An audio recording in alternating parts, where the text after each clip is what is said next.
Short stories with रोशनी के मंच पर मैं अपने श्रोताओं का एक बार फिर से स्वागत करती हूँ और आज फिर मैं आपके लिए लाई हूँ weekend special sir Arthur Conan Doyle की लिखी हुई कहानियाँ शेरलॉक होम्स के पात्र के माध्यम से।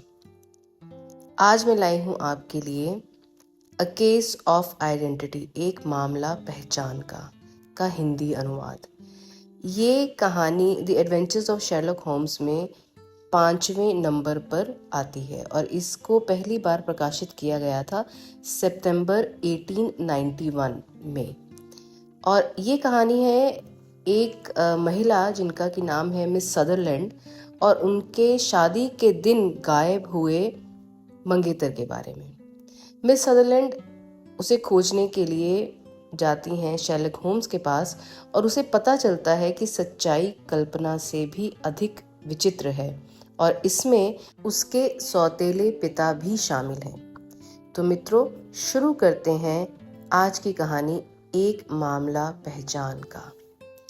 मेरे प्यारे साथी, बेकर स्ट्रीट स्थित शेरलॉक होम्स के घर में हम दोनों आग के दोनों तरफ बैठे थे।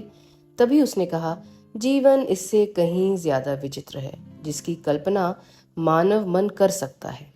हम उन चीजों की कल्पना करने का भी साहस नहीं कर सकते जो असल में हमारे अस्तित्व की आम बातें हैं। अगर हम एक दूसरे का हाथ पकड़ें, उस खिड़की से बाहर उड़ जाएं, इस विशाल शहर के ऊपर मंडराएं, घर की छतों को उघाड़ें और उनके भीतर झांकें तथा पीढ़ियों से वहां चल रही विचित्र हरकतों, विचित्र संयोगों, योजनाओं, घात प्रतिघातों, घटनाओं की अद्भुत श्रृंखलाओं के साक्षी बने, तो हम जिन अजीबोगरीब नतीजों तक पहुंचेंगे उनके सामने अपनी पारंपरिकताओं और पूर्व ज्ञात निष्कर्षों से युक्त कथा कहानियां बहुत ही बेकार और अलापकारी नजर आएंगी।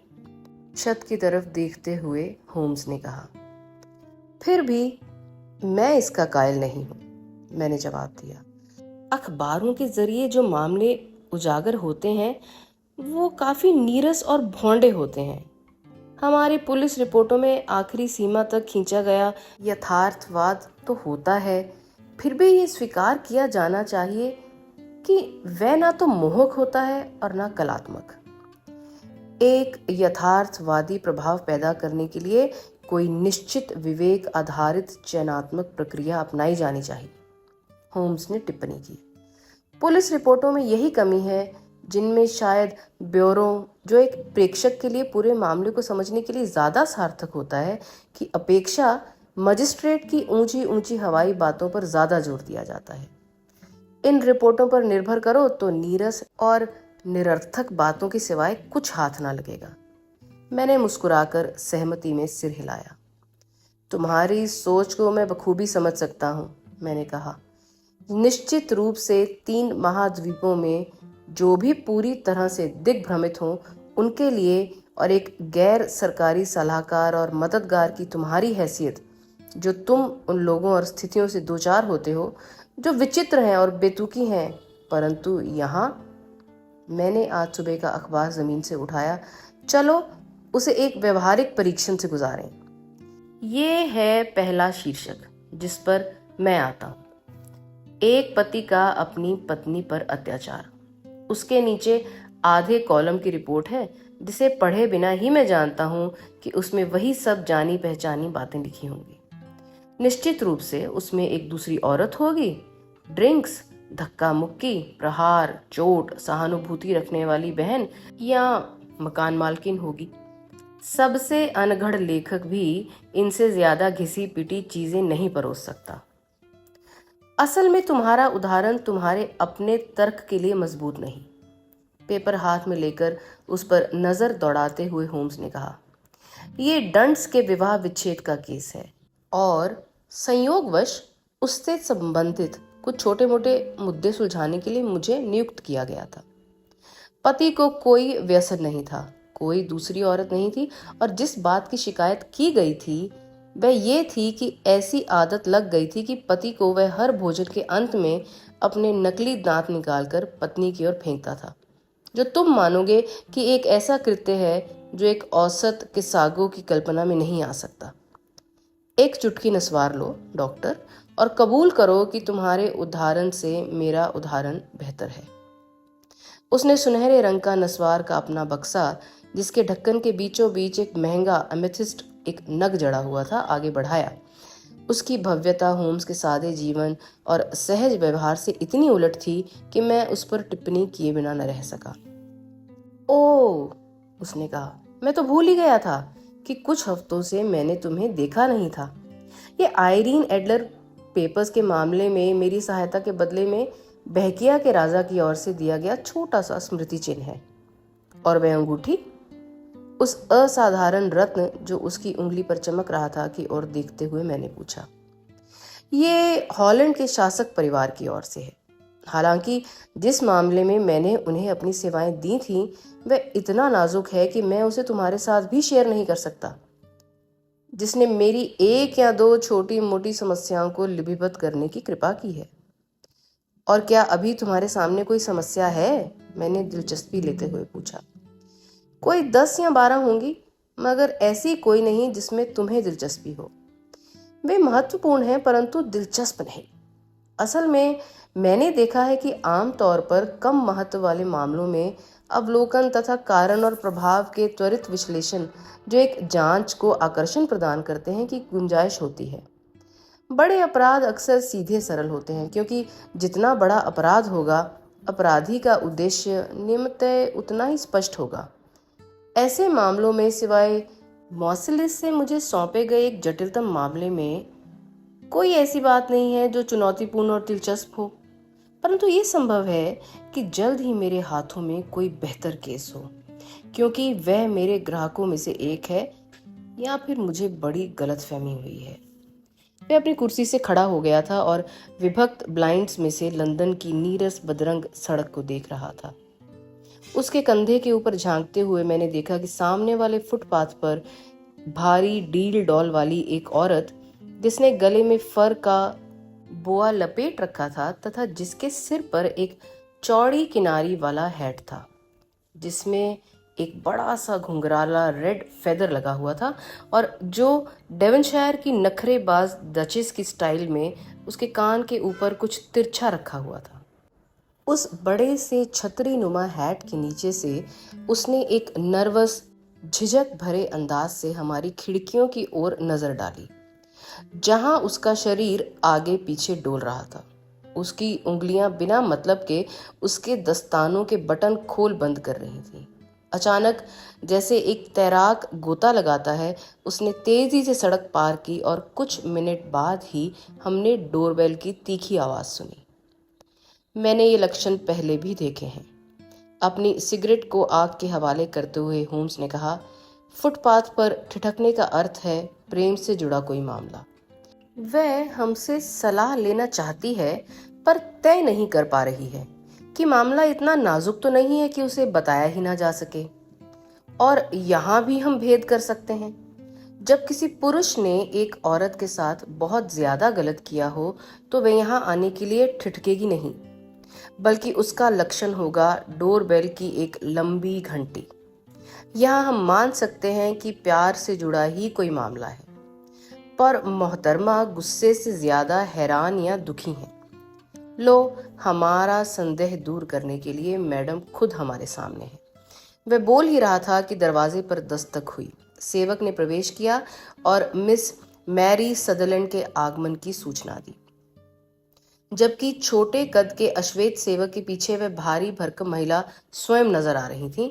शेरलॉक होम्स ने सहज शिष्टाचार, जिसके लिए वह जाना जाता था, से महिला का स्वागत किया और दरवाजा बंद करने के बाद उसे विनम्रता पूर्वक एक आराम कुर्सी पर बैठने का इशारा किया। उसने बारीक मगर उड़ती नजर से, जो उसकी खासियत थी, उसका मुआवना किया। उसने पूछा, क्या आपको नहीं लगता कि आपकी निकट दृष्टि के कारण इतनी ज्यादा टाइपिंग करना भारी पड़ता होगा? पहले लगता था, उसने जवाब दिया, पर अब मैं जानती हूँ कि अक्षर कहाँ हैं और मैं बिना देखे टाइप करती हूँ। फिर अचानक होम्स के शब्दों को पूरा समझते हुए उसने कुछ विचलित होकर ऊपर देखा तो उसके चौड़े हंसमुख चेहरे पर भय और आश्चर्य के भाव थे। आपने मेरे बारे में सुना है मिस्टर होम्स? वह बोली, अन्यथा आप ये सब कैसे जानते हैं? वह महत्वपूर्ण नहीं है, होम्स ने हंसते हुए कहा। चीजों की खबर रखना मेरा काम है। शायद मैंने स्वयं को वही देखने के लिए प्रशिक्षित किया है जो लोग अनदेखा कर देते हैं। अगर ऐसा ना होता तो मुझसे सलाह लेने के लिए आप यहाँ क्यों आती? मैं आपके पास इसलिए आई हूँ सर कि मैंने श्रीमती एथरगे, जिनके पति का आपने बहुत आसानी से पता लगा लिया था, जबकि पुलिस और अन्य सभी ने उन्हें मरा जानकर खोजना बंद कर दिया था, से आपके बारे में सुना है। ओह मिस्टर होम्स, मैं चाहती हूँ कि मेरे लिए आप भी ऐसा ही करें। मैं अमीर नहीं हूँ, फिर भी सालाना 100 पाउंड मुझे मेरे हक के मिलते हैं, जिसके अतिरिक्त मशीन से भी मैं कुछ कमा लेती हूँ। और ये जानने के लिए कि मिस्टर हॉजमर एंजल के साथ क्या हुआ है, मैं वह सब कुछ आपको दे दूंगी। मुझसे सलाह लेने के लिए आप इतनी जल्दबाजी में क्यों आई? शेरलॉक होम्स ने पूछा। उसकी उंगलियों के पोर जुड़े हुए थे और आंखें छत की ओर ताक रही थी। एक बार फिर मिस मैरी सदरलैंड के किसी कदर अभिव्यक्ति शून्य चेहरे पर हैरानी का भाव आ गया। हाँ, मैं घर से पैर पटकती हुई ही निकली थी, उसने कहा, क्योंकि सारे घटनाक्रम को मिस्टर विंडी बैंक, जो मेरे पिता हैं, इतने हल्के में ले रहे थे। उससे मैं बहुत खफा हुई। वे ना पुलिस के पास जा रहे थे, ना आपके यहाँ आने को तैयार थे।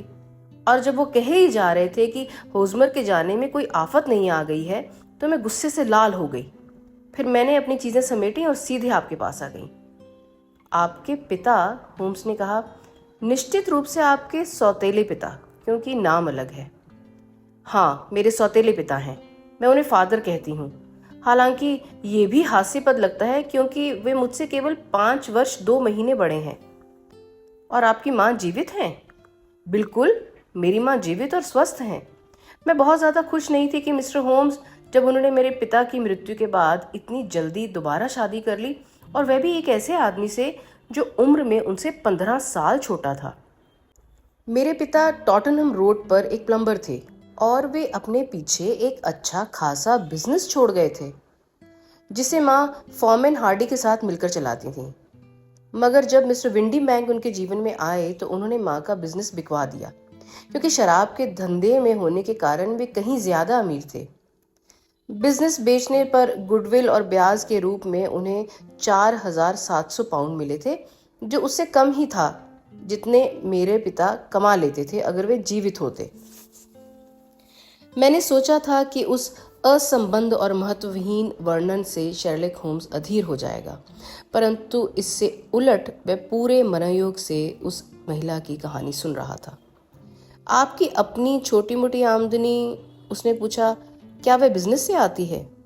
नहीं महोदय, वे बिल्कुल अलग है, और जिसे ऑकलैंड निवासी मेरे अंकल नेड मेरे लिए छोड़ गए थे। मैं न्यूजीलैंड के शेयरों के रूप में है, जो 4.5% का रिटर्न देते हैं। निवेश की राशि 2,500 पाउंड थी, पर मैं केवल ब्याज ले सकती हूँ। आप मुझे बड़ी दिलचस्प लगती हैं, होम्स ने कहा, और चूंकि आपको साल में 100 पाउंड की बड़ी राशि मिलती है, साथ में आप कमाती भी हैं। बेशक आप थोड़ी यात्रा भी करती हैं और हर तरह से मौज भी करती हैं। मैं समझता हूँ एक महिला जो कि अकेली है 60 पाउंड प्रति माह पर मजे से जी सकती है। इससे काफी कम में मेरा गुजारा हो सकता है मिस्टर होम्स, मगर आप समझ सकते हैं जब तक मैं उस घर में रहती हूँ मैं उन पर बोझ नहीं बनना चाहती, और इसलिए वे मेरे धन का इस्तेमाल करते हैं। बेशक ये स्थिति अस्थायी है। मिस्टर विंडी बैंक हर 3 महीने बाद मेरे ब्याज की राशि निकालते हैं और मेरी माँ को दे देते हैं। टाइपराइटिंग से जो कुछ मैं कमाती हूँ उससे मेरा गुजारा आराम से हो जाता है। मुझे एक पेज के 2 पेंस मिलते हैं और मैं अक्सर एक दिन में 15 से 20 पेज टाइप कर लेती हूँ। आपने मेरे सामने अपनी स्थिति काफी स्पष्ट कर दी है, होम्स ने कहा। ये मेरे मित्र हैं डॉक्टर वॉटसन, जिनके सामने आप उतना ही खुलकर बोल सकती हैं जितना मेरे सामने। अब आप कृपया मिस्टर होमर एंजल के साथ अपने संबंधों के बारे में सब कुछ बताइए। मिस सदरलैंड के चेहरे पर एक छाया आई और चली गई, और फिर वह कुछ नर्वस होकर अपनी जैकेट के किनारे से खेलने लगी। मैं उनसे पहली बार गैस फिटर्स के नृत्य समारोह में मिली थी, उसने कहा। जब मेरे पिता जीवित थे वे उन्हें टिकट्स भेजा करते थे। उन्होंने बाद में भी हमें याद रखा और माँ के लिए टिकट भेजते रहे। मिस्टर विंडीबैंक नहीं चाहते थे कि हम वहां जाएं, हम कहीं भी जाएं, ये उन्हें पसंद नहीं था। अगर मैं रविवार के दिन स्कूल में होने वाली पार्टी में भी जाना चाहती थी तो वो आग बबूला हो जाते, पर इस बार मैं अड़ी रही। उन्हें हमें रोकने का क्या अधिकार था? उन्होंने कहा कि वहां अच्छे लोग नहीं आते हैं, जबकि मेरे पिता के सभी मित्र वहां होते हैं। उन्होंने कहा कि मेरे पास ढंग की कोई पोशाक नहीं है, जबकि मेरे पास मखमल की जामुनी पोशाक थी जिसे मैंने कभी ड्रॉर से निकाला तक नहीं था। अंत में जब वे कुछ नहीं कर पाए तो बिजनेस ट्रिप पर फ्रांस चले गए। माँ और मैं मिस्टर हार्डी जो हमारे फोरमैन हुआ करते थे उनके साथ वहां गए, और यही वह जगह एवं अवसर था जिस पर मैं हॉजमर एंजल से मिली थी। ओके, मैं समझता हूँ, होम्स ने कहा। जब मिस्टर विंडीबैंक फ्रांस से लौटे होंगे तो वह नृत्य समारोह में जाने के कारण आपसे बहुत नाराज हुए होंगे। अरे नहीं, उन्होंने इसे बहुत हल्के में लिया था। मुझे याद है वो हंसे और कंधे उचकाते हुए कहने लगे कि किसी भी औरत को कुछ भी करने से मना करने का कोई फायदा नहीं है, क्योंकि करेगी तो वह अपनी मन मर्जी ही। अच्छा, तो गैस फिटर्स के नृत्य समारोह में, जैसा मैं समझा हूँ, आप मिस्टर हॉजमर एंजल नाम के एक सज्जन से मिली। हाँ सर, उस रात मैं उनसे मिली और अगले दिन उन्होंने ये जानने के लिए कि हम सुरक्षित घर पहुंच गए थे या नहीं फोन भी किया, और उसके बाद हम उनसे मिले। कहने का अर्थ ये है मिस्टर होम्स कि हम दोनों 2 बार घूमने गए, पर उसके बाद पापा लौट आए और मिस्टर हॉजमर एंजल दोबारा हमारे घर नहीं आ सके। नहीं, आप तो जानते ही हैं कि पापा उस तरह की कोई बात पसंद नहीं करते थे।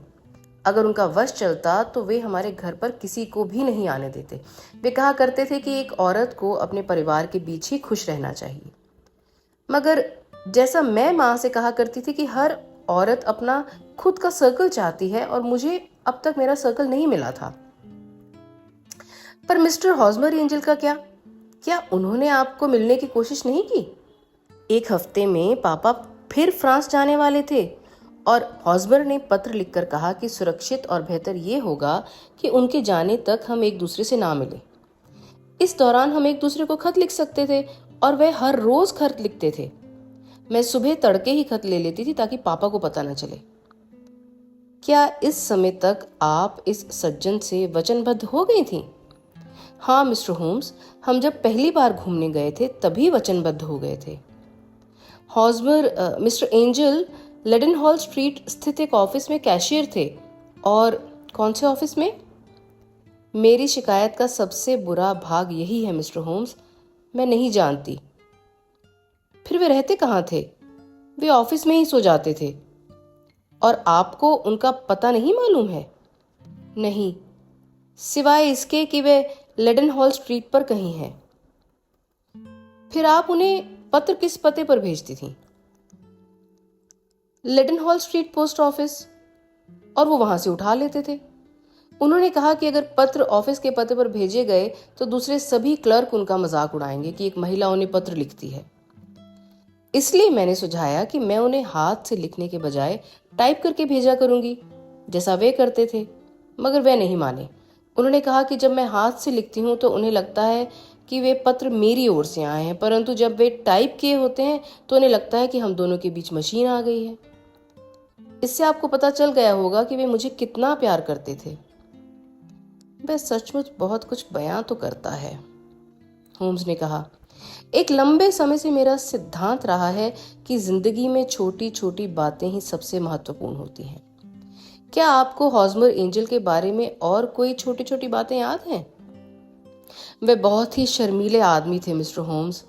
वे मेरे साथ दिन के बजाय शाम को घूमना पसंद करते थे, क्योंकि उनका कहना था कि उन्हें लोगों की नजरों में आना अच्छा नहीं लगता।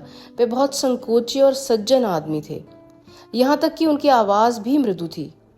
उन्होंने बताया कि जब वे छोटे थे उनकी गिल्टी बड़ी हुई थी और गले में सूजन रहा करती थी, और उसी के कारण उनका गला कमजोर हो गया था। बोली कुछ हिचकिचाहट और फुसफुसाने जैसी हो गई थी। वे हमेशा सलीके से कपड़े पहनते थे, बहुत साफ और इस्त्री किए हुए। पर उनकी आंखें कमजोर थीं जैसी मेरी हैं और धूप में काला चश्मा पहनते थे। अच्छा, तो जब आपके सौतेले पिता मिस्टर विंडी बैंक फ्रांस चले गए तब क्या हुआ? मिस्टर हॉजमर एंजल दोबारा हमारे घर आए। उन्होंने प्रस्ताव किया कि पापा के आने से पहले हमें शादी कर लेनी चाहिए। वे बहुत ज्यादा गंभीर थे। उन्होंने मेरा हाथ बाइबल पर रखवाकर कसम दिलवाई कि चाहे कुछ भी हो, मैं हमेशा उनके प्रति वफादार रहूंगी। माँ ने कहा कि मुझसे कसम दिलवाकर उसने ठीक किया था और ये उसका अगाध प्यार का सूचक था। माँ शुरू से ही ना सिर्फ उनके पक्ष में थी बल्कि उन्हें मुझसे भी ज्यादा पसंद करती थी। फिर जब उन्होंने 1 हफ्ते के भीतर शादी की बात की तो मैंने फिर पापा के लौटने की बात की, मगर दोनों ने कहा कि उनकी चिंता ना करें, उन्हें बाद में बता दिया जाएगा, और माँ ने कहा कि वे उन्हें राजी कर लेंगी। मुझे वह बात ठीक नहीं लग रही थी मिस्टर होम्स। ये हास्यास्पद लगता था कि मैं उनसे शादी की इजाज़त लूं, क्योंकि उम्र में तो मुझसे कुछ ही साल बड़े थे, मगर मैं कोई भी काम छिपाकर नहीं करना चाहती थी। इसलिए मैंने बौदो, जहां कंपनी के फ्रेंच कार्यालय थे, के पते पर पापा को एक पत्र लिखा, पर वह पत्र मेरी शादी वाले दिन की सुबह मेरे पास वापस आ गया। अर्थात वह उन्हें मिला ही नहीं। नहीं सर, क्योंकि उस पत्र के वहां पहुंचने के कुछ ही समय पहले वे इंग्लैंड के लिए रवाना हो चुके थे। ओह, ये दुर्भाग्यपूर्ण था। फिर क्या आपकी शादी शुक्रवार को चर्च में होनी थी? हाँ महोदय, पर बहुत सादगी से। वह किंग्स क्रॉस के पास सेंट जेवियर्स में होनी थी और फिर बाद में हमें पैंक्रॉस होटल में नाश्ता करना था। हॉजमर हमारे लिए वहां एक तांगा लेकर आए, पर चूंकि हम 2 थे इसलिए उन्होंने हम दोनों को उसमें बिठाया और खुद एक बग्घी में बैठ गए, जो संयोग से उस सड़क पर एकमात्र दूसरी गाड़ी थी। हम चर्च में पहले पहुंच गए और जब बग्घी वहां पहुंची तो हमने इंतजार किया कि वे उससे उतरेंगे, पर वे उतरे ही नहीं। और जब कोचवान ने उतरकर बग्घी में झांका तो वहां कोई नहीं था। कोचवान ने कहा कि वह हैरान था कि उनका क्या हुआ, क्योंकि उसने अपनी आंखों से उन्हें बग्घी में चढ़ते देखा था। ये पिछले शुक्रवार की बात है मिस्टर होम्स, और मैंने अब तक ऐसा कुछ देखा या सुना नहीं है जो इस पर प्रकाश डाल सके कि उनका क्या हुआ। मुझे ऐसा लग रहा है कि आपके साथ बहुत ही शर्मनाक व्यवहार हुआ है, होम्स ने कहा। नहीं सर, वो इतने अच्छे और दयालु हैं कि वे मुझे इस तरह छोड़कर नहीं जा सकते। बल्कि शादी वाले दिन पूरी सुबह वे मुझसे कहते रहे कि चाहे कुछ भी हो जाए मुझे अपना वचन निभाना है, और ये भी कि हमें अलग करने के लिए यदि कुछ अप्रत्याशित हो जाए तो वे मुझे हमेशा याद रखना है कि मैंने उन्हें वचन दिया है और देर सवेर वे अपना दावा जरूर पेश करेंगे। शादी वाले दिन की सुबह ये बातें विचित्र थीं, परंतु उसके बाद जो कुछ हुआ उससे लगता है कि इनका कुछ अर्थ था। निश्चित रूप से। तो क्या आपकी राय ये है कि वे किसी अनहोनी या किसी मुसीबत में फंस गए हैं? हाँ सर, मैं समझती हूँ कि उन्हें किसी खतरे का अंदेशा था, नहीं तो उन्होंने उस तरह की बातें ना की होती। और फिर मैं समझती हूँ उन्हें जिस बात का अंदेशा था वही हुई। और आपको कोई आइडिया नहीं है कि वह आशंका क्या रही होगी? नहीं? नहीं। अच्छा, चलिए एक और सवाल।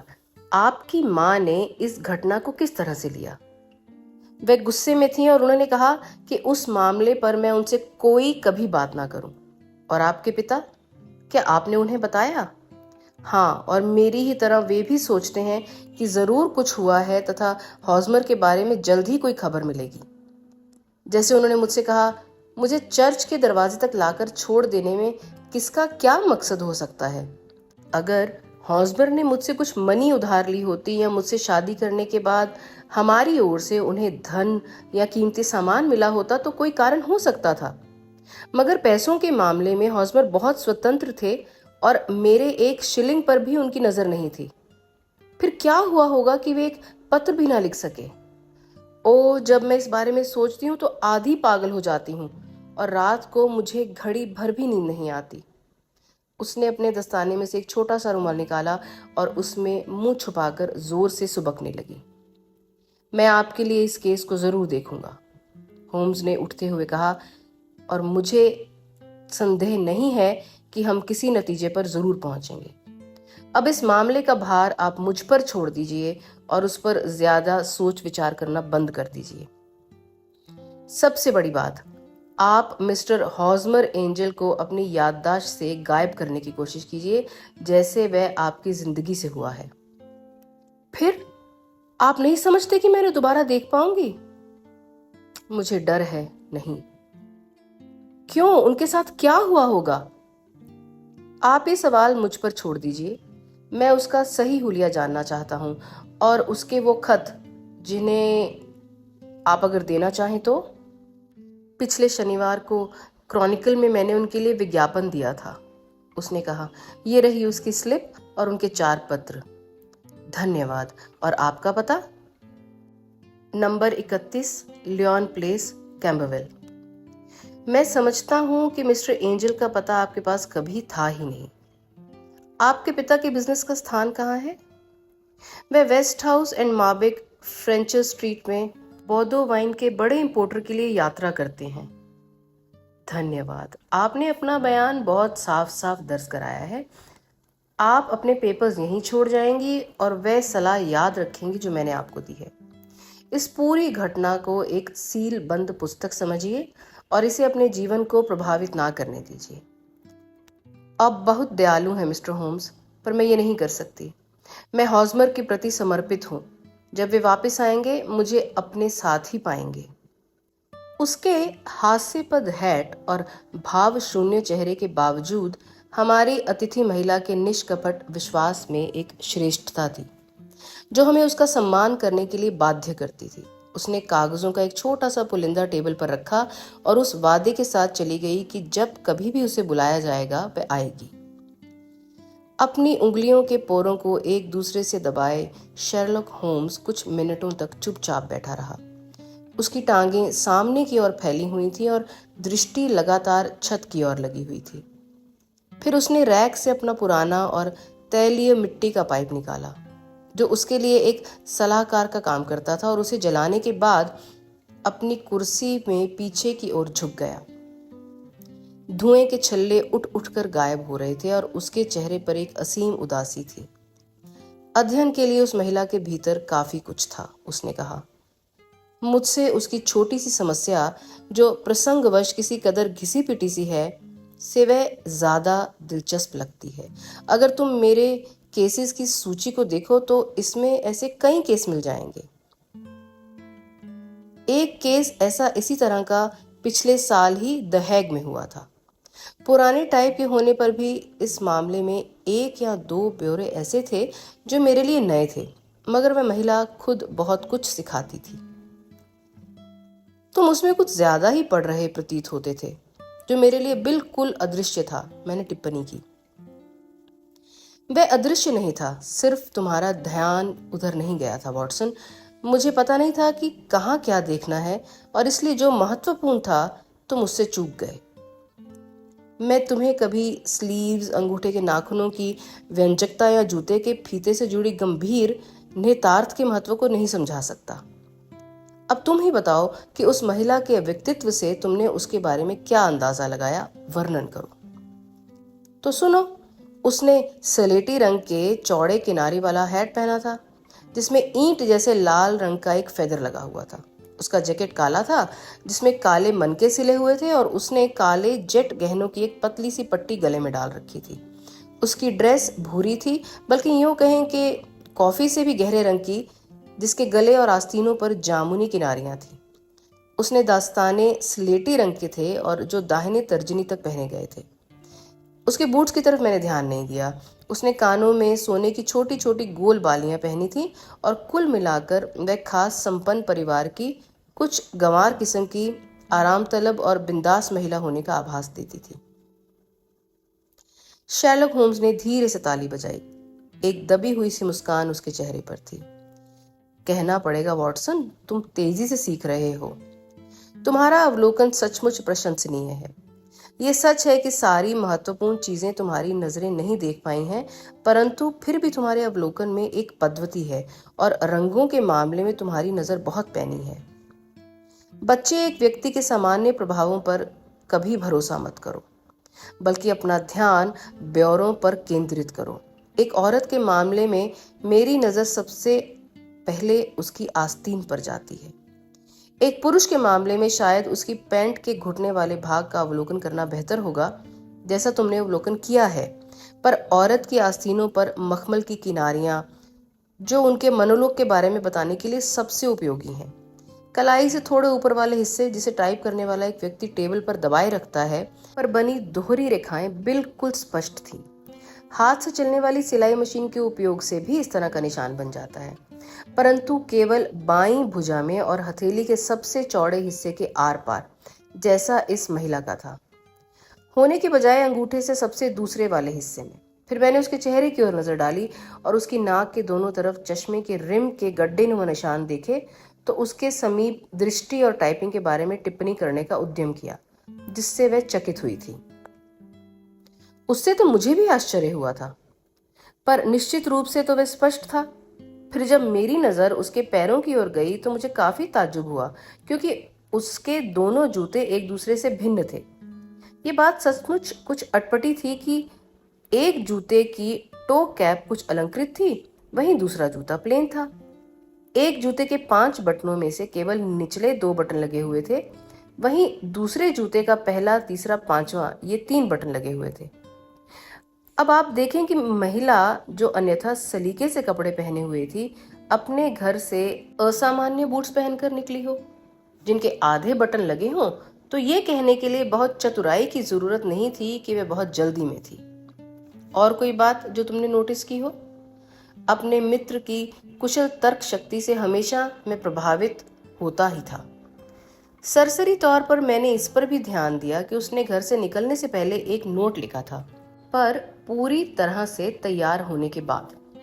तुमने इस पर ध्यान दिया था कि उसका दस्ताना तर्जनी पर से फटा हुआ था, पर तुमने इस पर ध्यान नहीं दिया कि उसकी उंगली और दस्ताना दोनों पर बैंगनी स्याही के दाग लगे हुए थे।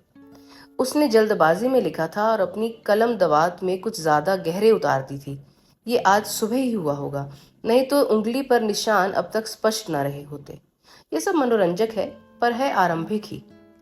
अब मुझे अपने काम पर लगना चाहिए, वॉटसन। क्या तुम विज्ञापन में दिए गए मिस्टर हॉजमर एंजल्स का हुलिया पढ़कर सुना सकोगे? मैंने छपे हुए कागज की पर्ची को रोशनी के सामने रखा। गुमशुदा 14 तारीख की सुबह की उस पर्ची में कहा गया था, हॉजमर एंजल नाम के एक सज्जन, ऊंचाई लगभग 5 फीट 7 इंच, गठा हुआ बदन, रंग पीला, बाल काले, सिर के बीच वाले हिस्से में थोड़े गंजे, घनी काली दाढ़ी, मूंछ, काला चश्मा, बोलने में थोड़ी हकलाहट। जब आखिरी बार देखे गए तो वह काले फ्रॉक कोट जिसमें रेशम की किनारियां थी, waistcoat, gold Albert chain और स्लेटी रंग की हैरिस स्ट्रीट पैंट पहने हुए थे। पैरों में इलास्टिक साइडेड बूट्स थे जिसमें ब्राउन गेटर्स लगे हुए थे। लेडनहॉल स्ट्रीट स्थित एक ऑफिस में कर्मचारी बताए जाते थे। जो कोई सज्जन उन्हें लेकर आएंगे या उनका ठिकाना बताएंगे, इतना काफी है, होम्स ने कहा। जहां तक उसके पत्रों का सवाल है, उन्हें देखते हुए उसने कहना जारी रखा, उनमें कोई खास बात नहीं है। उनसे मिस्टर एंजल के व्यक्तित्व के बारे में कुछ भी पता नहीं चलता, सिवाय इसके कि उसने एक बार बॉल्जॉक को उद्धृत किया था। फिर भी एक महत्वपूर्ण पॉइंट जरूर है जिस पर बेशक तुम्हारा ध्यान गया होगा। वे टाइप किए गए हैं, मैंने कहा। सिर्फ यही नहीं, उसके हस्ताक्षर तक टाइप किए हुए हैं। पत्र के नीचे देखो, कितनी सफाई से छोटे छोटे अक्षरों में छपा है, हॉजमर एंजल। तुम देख सकते हो कि एक तारीख दी गई है, पर लेटर हेड पर लेडनहॉल स्ट्रीट के सिवाय कुछ नहीं छपा है, जो ऑफिस को ठीक ठीक नहीं बताता। उसके हस्ताक्षर से संबंधित पॉइंट बहुत कुछ बयां करता है। असल में हम उसे निर्णायक कह सकते हैं। किस बात का? मेरे प्यारे दोस्त, क्या ये मुमकिन है कि तुम ये नहीं देख पा रहे हो कि इस केस में ये पॉइंट कितना महत्व रखता है? मैं कह नहीं सकता कि कैसे, जब तक कि उसकी ये मंशा ना रही हो कि अगर उसके खिलाफ वादे से मुकरने का कोई केस चले तो वह उन पत्रों में लिखे गए हस्ताक्षरों को अपना मानने से इनकार कर सके। नहीं, पॉइंट वह नहीं था। मैं 2 पत्र लिखूंगा जो इस मसले को सुलझा देंगे। पहला इस शहर की एक फर्म को और दूसरा इस युवती के सौतेले पिता मिस्टर विंडी बैंक को, जिसमें उनसे पूछा जाएगा कि क्या वह कल शाम को 6 बजे हमसे यहाँ मिलने आ सकते हैं। अगर हम युवती के पुरुष रिश्तेदारों से पूछताछ करें तो ठीक होगा। और अब डॉक्टर, जब तक हमें इन पत्रों के जवाब नहीं मिल जाते हम कुछ नहीं कर सकते। इसलिए इस बीच हमें उपयुक्त पॉइंट पर अपने अपने रुख को अपने तक सीमित रखना होगा। मेरे पास मेरे मित्र की कुशल तर्क शक्ति और असाधारण कार्य क्षमता में विश्वास करने के इतने कारण थे कि मुझे लग रहा था कि उसे जिस रहस्य पर से पर्दा उठाने का कार्य सौंपा गया था, उसे अगर वह इतनी सहजता और आत्मविश्वास से ले रहा था तो जरूर उसके पास कोई ठोस कारण होंगे। केवल एक बार मैंने उसे असफल होते हुए देखा था, बोहेमिया के राजा और आयरीन एडलर के फोटोग्राफर के केस में। परंतु जब मैंने द साइन ऑफ फोर के अजीबो गरीब क्रियाकलाप और स्टडी इन स्कारलेट से जुड़े असाधारण हालात की ओर मुड़कर देखा तो लगा कि इस बार गुत्थी इतनी उलझी हुई नहीं है जिसे वह सुलझा न पाए। जब मैंने उसे इस विश्वास के साथ छोड़ा कि जब मैं अगली शाम को यहाँ लौट कर आऊंगा उसके हाथों में वह सब सुराग होंगे जो उसे मिस मैरी सदरलैंड के गुमशुदा दूल्हे की पहचान तक ले जाएंगे, वह अब भी अपनी मिट्टी के काले पाइप से कश ले रहा था। उस समय मेरा दिमाग मेरे अपने पेशे से जुड़े एक गंभीर केस से निपटने में लगा हुआ था और अगला पूरा दिन मैं मरीज के बिस्तर के पास व्यस्त रहा था। जब मैं शाम को फ्री हुआ, शाम के 6 बजने वाले थे। मैं उछलकर घोड़ा गाड़ी में चढ़ा और उसे बेकर स्ट्रीट की तरफ दौड़ा दिया। मैं डरा हुआ था कि जब होम्स केस के छोटे से रहस्य को उजागर करने की कगार पर होगा, उसकी मदद कर पाने में मुझे बहुत देर न हो जाए। परंतु मैंने शैलक होम्स की लंबी पतली काया को आधी नींद में आराम कुर्सी में धंसा पाया। टेबल पर बोतलों और टेस्ट ट्यूब्स के अंबार तथा कक्ष में फैली एसिड की तीखी गंध ने मुझे बता दिया कि उसने अपना दिन केमिकल्स के साथ बिताया था, जो काम उसे बहुत भाता था। क्या तुमने उसे सुलझा लिया है? कमरे में प्रवेश करते हुए मैंने पूछा। हाँ, वह बराइटा का बाइसल्फेट था। नहीं नहीं, मैं उस रहस्य की बात कर रहा था, मैंने अधीरता से कहा। ओ वह, मेरा ध्यान उस सॉल्ट की ओर था जिस पर मैं काम कर रहा था। उस केस में कोई रहस्य था ही नहीं। हालांकि जैसा मैंने कल कहा था, कुछ ब्यौरे जरूर दिलचस्प थे। कमी सिर्फ इतनी है कि ऐसा कोई कानून नहीं है जो उस पाजी को छू सके। वे कौन था और मिस सदरलैंड को छोड़कर चले जाने के पीछे उसका क्या उद्देश्य था? मेरे मुंह से ये सवाल निकला ही था और होम्स जवाब में अपने होंठ हिला भी नहीं पाया था कि गलियारे में भारी कदमों की आवाज और दरवाजे पर दस्तक सुनाई दी। ये लड़की का सौतेला बाप मिस्टर जेम्स विंडीबैंक है, होम्स ने कहा। उसने मुझे लिखा था कि वह 6 बजे यहां पहुंच जाएगा। अंदर आ जाइए। जिस आदमी ने प्रवेश किया वह मझले कद का तगड़ा आदमी था।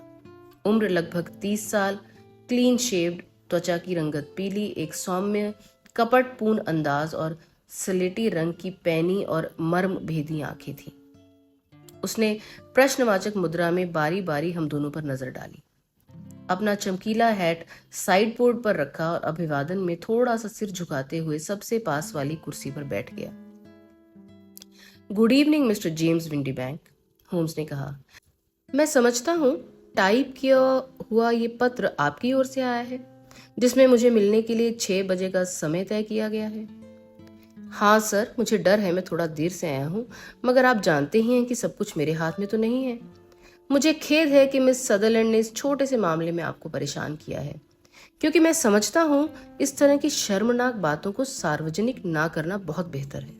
ये मेरी मर्जी के बिल्कुल खिलाफ था कि वो यहाँ आई, मगर जैसा कि आपने ध्यान दिया होगा, वह जल्द ही उत्तेजित हो जाने वाली एक मनमौजी लड़की है, और यदि एक बार वह किसी बात पर अपना मन बना लेती है तो उसे वश में लाना आसान नहीं है।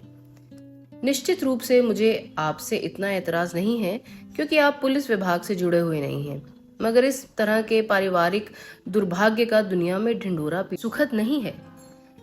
इसके अतिरिक्त ये बिल्कुल फिजूल खर्ची है, क्योंकि ये कैसे संभव है कि आप इस होम्समर एंजल को खोज सकें? इसके विपरीत, होम्स ने शांत भाव से कहा, मेरे पास इस विश्वास का हर कारण है कि मैं मिस्टर हॉस्मर एंजल को खोज पाने में सफल रहूंगा। मिस्टर विंडीबैंक ने तमक्कर अपने दस्ताने उतारे। ओह, ये सुनकर मुझे बड़ी खुशी हुई, उसने कहा। होम्स ने कहा, ये एक अजीब बात है कि टाइप किए गए अक्षरों का भी ठीक वैसा ही व्यक्तित्व होता है जैसा हाथ से लिखे हुए अक्षरों का, जब तक कि वे हाल ही में ना खरीदे गए हों। दो टाइपराइटर हूबहू एक जैसे अक्षर अंकित नहीं करते। कुछ अक्षर दूसरों की अपेक्षा अधिक घिसे हुए होते हैं और कुछ की छाप आंशिक होती है। मिस्टर विंडी बैंक, अब आपके नोट में हर बार जब भी अक्षर ई अंकित हुआ है, कुछ धुंधला है और अक्षर आर के निचले वक्र में कुछ कमी है। आपके टाइपराइटर की 14 अन्य विशेषताएं हैं, पर उपयुक्त ज्यादा स्पष्ट हैं। हम ऑफिस में अपना सारा पत्र व्यवहार इसी मशीन से करते हैं और इसमें कोई संदेह नहीं है कि वे कुछ घिस गई हैं। अपनी छोटी छोटी चमकीली आंखों से होम्स को घूरते हुए हमारे मेहमान ने जवाब दिया। और अब मैं आपको एक बहुत ही दिलचस्प अध्ययन के बारे में बताऊंगा मिस्टर विंडी बैंक, होम्स ने कहना जारी रखा। मैं इन दिनों टाइपराइटर और अपराध के बीच संबंध पर एक छोटा सा लेख लिखने की सोच रहा हूँ। ये एक ऐसा विषय है जिस पर मैंने कुछ परिश्रम किया है। मेरे पास यहाँ 4 पत्र हैं जो गुमशुदा आदमी की ओर से आए बताए गए हैं। वे सब टाइप किए हुए हैं। उनमें से हर एक में ना केवल ई अक्षर धुंधला है और आर अक्षर का निचला वक्र गायब है, जबकि अगर आप मेरे मैग्नीफाइंग ग्लास का उपयोग करें तो देखेंगे कि उनमें वे 14 विशेषताएं जिनके बारे में मैंने भी आपको बताया, वे भी मौजूद हैं। मिस्टर विंडी बैंक अपनी कुर्सी से उछल पड़ा और उसने अपना हैट हाथ में ले लिया। मैं इस तरह की ख्याली बातों में अपना वक्त जाया नहीं कर सकता मिस्टर होम्स, उसने कहा। अगर आप उस आदमी को पकड़ सकते हैं तो पकड़िए, और जब आपने ऐसा कर लिया हो तो मुझे बता दीजिएगा। निश्चित रूप से। कुछ कदम चलकर दरवाजे के लॉक में चाबी घुमाते हुए होम्स ने कहा, फिर जब मैं उसे पकड़ूंगा आपको बता दूंगा। क्या? कहां? मिस्टर विंडी बैंक चिल्लाया। उसका चेहरा सफेद पड़ गया था और वह इस तरह इधर उधर देख रहा था जैसे पिंजरे में फंसा चूहा। ओहो, चिल्लाने से कुछ नहीं होगा मिस्टर विंडी बैंक, होम्स ने शांत भाव से कहा। अब आपके पास बचने का कोई रास्ता नहीं है।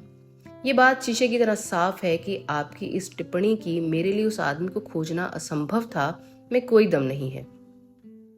आप मानते हैं ना? तो अब बैठ जाइए ताकि हम उस पर बात कर सकें। हमारा अतिथि निढाल होकर एक कुर्सी पर लुढ़क गया। उसका चेहरा बेजान लग रहा था और भौहों पर पसीने की बूंदें उभर आई थी। इस पर कोई कार्रवाई नहीं हो सकती है कोई, वह हकलाया। हाँ, मुझे भी इसी बात का डर है, मगर ये बात हम दोनों के बीच ही रहेगी विंडी बैंक, कि मेरी नजरों में अब तक आई ये सबसे निर्दयी, खुदगर्ज, कठोर और टुच्ची ट्रिक्स में से एक थी। अब इस पूरे घटनाक्रम का विवरण मुझसे सुनो और जहां मैं गलती करूं मुझे टोक देना। एक ऐसे आदमी की तरह जो पूरी तरह से टूट गया हो, विंडी बैंक अपना सिर सीने तक झुकाए कुर्सी में उकड़ू होकर बैठ गया। होम्स ने अपने पैर फायरप्लेस के कोने में टिका दिए और अपने दोनों हाथ पैंट की जेब में रखे अपनी कुर्सी के पीछे की ओर झुककर बोलना शुरू किया। ऐसा लग रहा था मानो वह हमसे नहीं खुद से ही बात कर रहा हो। इस आदमी ने पैसों की खातिर अपने से बहुत ज्यादा उम्र की औरत से शादी की, उसने कहा, और जब तक उसकी सौतेली बेटी उनके साथ रही उसने उसकी कमाई से भी मौज की। उनकी स्थिति लोगों के लिए एक अच्छी खासी आमदनी थी और वह खत्म हो जाने से काफी फर्क पड़ता था। इतनी बड़ी रकम के लिए कुछ करना जायज था। बेटी अच्छी खुश मिजाज लड़की थी, स्नेहमयी और भावुक भी। इसलिए स्पष्ट था कि लड़की के व्यक्तिगत गुणों और उसकी आमदनी के कारण उसे ज्यादा दिनों तक सिंगल नहीं रहने दिया जाएगा। अब उसकी शादी का मतलब यकीनन कम से कम 100 पाउंड प्रति वर्ष का नुकसान होता। तो उससे बचने के लिए उसका सौतेला बाप करता क्या? मैं उसे घर तक ही सीमित रखता, अपनी उम्र के लोगों से बीच मेल जोल ना बढ़ाने की व्यवस्था करता। मगर उसे जल्द ही पता चल गया कि ये उपाय हमेशा के लिए कारगर नहीं होगा। वह बेचैन हो गई तथा अपने अधिकारों के लिए उसने आग्रह किया और इस बात की घोषणा कर दी कि वह अमुक नृत्य समारोह में जरूर जाएगी। अब उसका चालाक सौतेला बाप क्या करेगा? उसके मन में एक विचार पैदा हुआ जिसके लिए उसके दिल के बजाय उसके दिमाग की तारीफ करनी होगी। अपनी पत्नी के साथ साठ गांठ करके उसकी मदद से अपनी पैनी आंखों को काले चश्मे से ढककर मूंछों और घनी भौहों के साथ उसने एक छद्म रूप धारण कर लिया। अपनी स्पष्ट आवाज को फुसफुसाने के अंदाज वाली आवाज बना लिया और लड़की की भावुक दृष्टि का फायदा उठाकर वह हॉजमर एंजल बन गया और अन्य संभावित प्रेमियों को दूर रखने के लिए खुद ही उससे प्यार जताने लगा। शुरुआत में वह केवल एक मजाक था, हमारे मेहमान ने दबे स्वर में कहा। हमने कभी नहीं सोचा था कि वह इस हद तक प्यार करने लगेगी। जरूर तुमने ऐसा नहीं सोचा होगा, फिर भी हो सकता है वह युवती पूर्ण रूप से प्यार में पड़ गई थी, और यद्यपि उसे पता था कि उसका सौतेला पिता फ्रांस में था, फिर भी उनके साथ धोखा करने की बात उसके मन में कभी नहीं आई।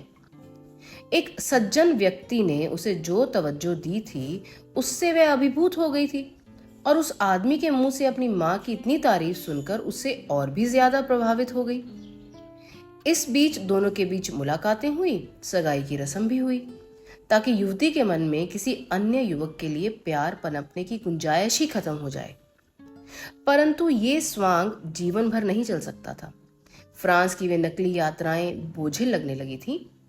जरूरत इस बात की थी कि इस पूरे व्यापार को इतने नाटकीय तरीके से खत्म कर देना कि वह नवयुवती के मन पर एक स्थायी दाग बनकर रह जाए, तथा कम से कम कुछ समय के लिए तो उसे किसी और प्रेमी को अपने जीवन में लाने का ख्याल तक ना आए। इसलिए उसने बाइबल पर हाथ रखवाकर वफादारी की कस्में दिलवाई गई, और इस बात का अंदेशा भी खड़ा किया गया कि विवाह के दिन सुबह ही कोई अनहोनी घटना घट सकती है। विंडी बैंक चाहता था कि मिस सदरलैंड हॉजमर एंजल से इतनी बंधी रहे, और उसका क्या हुआ उस बारे में इतनी भ्रमित रहे कि कम से कम 10 साल तक वह किसी भी पुरुष के बारे में ना सोचे। वह उसे चर्च के दरवाजे तक तो ले आया, और फिर चूंकि वह इससे आगे नहीं जा सकता था, उसने बग्घी के एक दरवाजे से प्रवेश कर दूसरे दरवाजे से निकल भागने की पुरानी चाल चली और वहां से गायब हो गया। होम्स के बोलने के दौरान हमारे मेहमान ने अपना खोया हुआ आत्मविश्वास कुछ हद तक दोबारा हासिल कर लिया था, और अपने पीले चेहरे पर अकड़ का भाव लिए वह कुर्सी से उठ खड़ा हुआ। ये हो भी सकता है और नहीं भी, मिस्टर होम्स, उसने कहा, परंतु अगर आप इतनी ही तीक्ष्ण बुद्धि के हैं तो आपको पता होना चाहिए कि वह मैं नहीं आप हैं जो इस समय कानून तोड़ रहा है। मैंने शुरू से ही ऐसा कोई काम नहीं किया जिसके कारण मुझ पर मुकदमा चल सके, मगर जब तक आप मुझे इस कमरे में बंद करके रखेंगे, मुझ पर हमले और अवैध रूप से बंधक बनाए रखने के जुर्म में आप पर जरूर कार्रवाई हो सकती है। जैसा तुम कहते हो, कानून तुम्हें छू भी नहीं सकता। दरवाजे का ताला खोलकर एक झटके से उसे खोलते हुए होम्स ने कहा, फिर भी आज तक ऐसा कोई आदमी नहीं हुआ जो तुमसे ज्यादा सजा का हकदार हो। अगर उस युवती का कोई भाई या दोस्त हो, उसे तुम्हारी पीठ पर कोड़े बरसाने चाहिए। विंडी बैंक के चेहरे पर तिरस्कार का भाव देखकर गुस्से से उबलते हुए होम्स ने कहना जारी रखा, ये अपने ग्राहक के प्रति मेरे कर्तव्य का हिस्सा नहीं है, पर फिलहाल मेरे पास ये चाबुक जरूर है जिसके इस्तेमाल का लुत्फ मैं जरूर उठाऊंगा। उसने चाबुक उठाने के लिए तेजी से 2 कदम बढ़ाए, पर इससे पहले कि वह उसे हाथ में ले पाता, सीढ़ियों से किसी के बेतहाशा उतरने की आवाज आई। हॉल का भारी दरवाजा धड़ाम से खुला और हम खिड़की से देख सकते थे कि विंडी बैंक जान की बाजी लगाकर सड़क पर भागा जा रहा था। दूसरे दर्जे का लुच्चा। एक बार फिर खुद को कुर्सी के हवाले करते हुए होम्स हंसकर बोला, ये बंदा एक अपराध के बाद दूसरा करता रहेगा जब तक कि अंत में फांसी का फंदा उसे आमंत्रित ना कर रहा हो। फिर भी कुछ मायनों में ये केस उतना बोरिंग भी नहीं रहा। मैं तुम्हारी तर्क प्रणाली के सभी पायदानों को अब भी समझ नहीं पाया हूं, मैंने कहा। निश्चित रूप से ये तो शुरू से ही स्पष्ट था कि अपने विचित्र व्यवहार के लिए इस हॉजमर एंजल के पास कोई बड़ा उद्देश्य होना चाहिए था, और ये भी उतना ही स्पष्ट था कि हॉजमर के गायब होने से जिस व्यक्ति को सबसे ज्यादा फायदा होने वाला था वह था लड़की का सौतेला बाप। फिर ये तथ्य कि दोनों आदमी कभी साथ नहीं देखे गए, और ये कि एक आदमी तभी प्रकट होता था जब दूसरा वहां ना हो, काफी कुछ बयां करता था। इसी तरह काला चश्मा, विचित्र आवाज और घनी भौहें भी किसी छद्मवेश की ओर इशारा करते थे। अपने दस्तखत तक टाइप करने की उसकी अनोखी क्रिया से मेरा संदेह और भी पक्का हो गया। उसका एक ही अर्थ था कि मिस सदरलैंड के लिए उसकी लिखावट इतनी जानी पहचानी थी कि उसके एक छोटे से नमूने से भी वह पहचान जाती कि लिखने वाला कौन है। आप इन अलग अलग तथ्यों को कई अन्य छोटे मोटे तथ्यों से जोड़कर देखें तो वे सभी एक दिशा में संकेत करते हैं। और तुमने उनका सत्यापन कैसे किया? एक बार अपराधी नजर में आ गया तो साक्ष्यों की पुष्टि करना आसान था। मैं उस फर्म को जानता था जिसमें यह आदमी काम करता था। फिर जो चीजें नहीं हो सकती थी उन्हें अलग करने की प्रक्रिया में एक ही संभावना सामने आई, छद्मवेश, गलमुच्छे, काला चश्मा और आवाज। मैंने उसका पूरा हुलिया इस गुजारिश के साथ उसकी फर्म को भेज दिया कि वे मुझे बताएं कि क्या वह उनके किसी एजेंट से मिलता था। मैंने हॉजमर एंजल के पत्रों से उस टाइपराइटर की विशेषताओं को पहले ही नोटिस कर लिया था। फिर मैंने उसकी फर्म के पते पर उसे यहाँ आने की गुजारिश करते हुए एक पत्र लिखा। जैसी मुझे आशा थी उसका जवाब टाइप किया हुआ था और उसमें अंकित अक्षरों में भी उपयुक्त टाइपराइटर की वही छोटी छोटी विशेषताएं मौजूद थीं। तभी मुझे फ्रेंचर स्ट्रीट स्थित फर्म वेस्टर्न एंड मार्क से एक पत्र मिला जिसमें कहा गया था कि मेरे द्वारा दिया गया हुलिया उनके एक कर्मचारी जेम्स विंडीबैंक से हूबहू मिलता था। बस फिर क्या था? और मिस सदरलैंड, अगर मैं उसे सब बताऊंगा तो वह विश्वास नहीं करेगी। तुम्हें फारसी कहावत याद होगी, उस आदमी को खतरा है जो शेर के बच्चे को पालता है। खतरा उसको भी है जो एक औरत की खुशफहमी को छीनने की कोशिश करता है। हाफिज में उतना ही ज्ञान और बुद्धिमता है जितनी हॉरिस में। तो मित्रों, समय हो गया है अब आज की हमारी मुलाकात को ख़त्म करने का। मुझे आशा है कि शर्लक होम्स की आपको ये कहानी पसंद आई होगी। जल्दी लेकर आऊंगी आपके लिए कोई और मनोरंजक, रोचक, भावनात्मक या जासूसी कहानी।